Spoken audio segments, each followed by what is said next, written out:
આગામી ચૂંટણી જે લોકસભાની આવી રહી છે તેમાં સરકાર દ્વારા અને વહીવટી તંત્રો દ્વારા ખૂબ જ મોટા પ્રમાણમાં મતદાન થાય અને સશક્ત સરકારનું નિર્માણ થાય એવા પ્રયત્નો હાથ ધરવામાં આવી રહ્યા છે. સરકાર દ્વારા અનેક જાગૃતિના રૂપે અનેક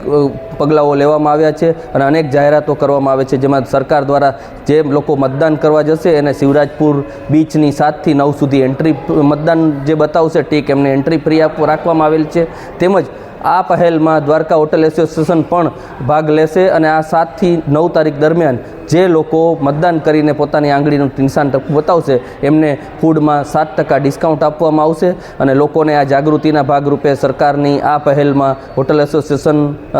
ખૂબ જ બિરદાવે છે અને મોટી સંખ્યામાં લોકો મતદાન કરે તેવી અપીલ હોટલ એસોસિએશન કરે છે.